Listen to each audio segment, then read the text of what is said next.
What's up, guys? Lou here from TSA. I wanted to make this short video, basically like tips, tip on training in season, since I get a lot of questions and a lot of it's just comments, people on videos, or I get emails inside, and I'd rather make this video as opposed to answering 20 different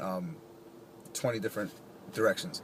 One of the things that people always ask about is what they should be doing in season.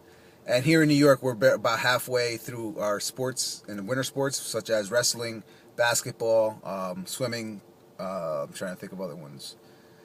I may be missing one right now, but track and field. But one of the things that I always recommend that you work on is you have to commit yourself to some type of program, some educated, intelligent programming. If you don't know, hire somebody like myself or hire somebody else that's in your local area that knows what they're doing. One of the things about in-season training is about maintaining what you acquire during the off-season. And if you stop training and I'll take a sport like wrestling. It's a very high intense, demanding sport. One of the common logic that I hear all the time by parents, other athletes, even coaches, even wrestling coaches, is that they have to work on their conditioning. The thing is, with that, I use wrestling as an example.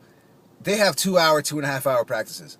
They should be drilling and using sport-specific exercises for their conditioning. Meaning they should be drilling at a fast pace, going over their technique, and that is their conditioning right there. They should be doing it somewhat at a high intensity, and mimic how they play. That's basically how the best I could put with it. Aside from that, they should be strength training 1 to twice a week, depending on how they feel. This is where you get in touch as a coach, and why I ask so many questions to my athletes.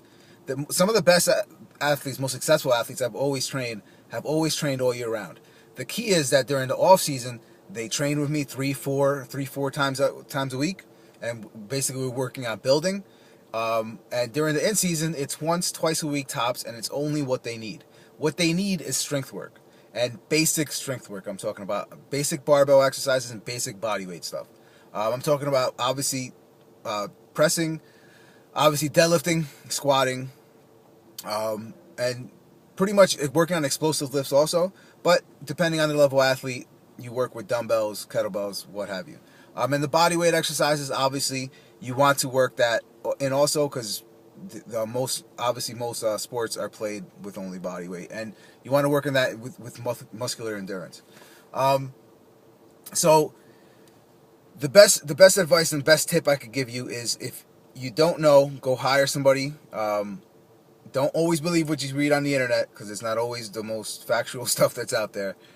Hire somebody that's knowledgeable, has experience under their belt. Separate yourself from the pack. Also, what are most kids doing? Most kids are tired after practice, and this is all sports. They don't want to do anything. What are you doing to separate yourself from the pack? If you do what everybody else is doing, you're going to be the same as everybody else. You have to step away from the pack and do what other people are. If it's talking about 30-45 minute session to keep yourself from dwindling away of the muscle mass that you might have acquired during the off season, and to keep your strength levels up and to train the nervous system a bit, that's what you have to do to succeed and be great. So this is just one of my tips for in-season athletes. Get the work done. It should be straight and to the point. You should be working I'm sorry, I should have said this, is the work that we do, strength training, should be sub-maximal. It should be nothing that's really, you shouldn't be breaking PRs. You should be working 80 to 90%, and I wouldn't even really go towards 90%. You want to work, in other words, weights that will make you feel good, but won't crush you, won't demolish you, and don't have you feeling like a bag of shit when you're done, or for the next day. So, this is Lou from Triumph Strength and Athletics.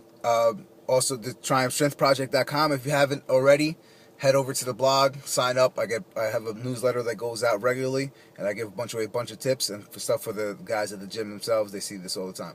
All right, guys, this is Coach Lou. Till later.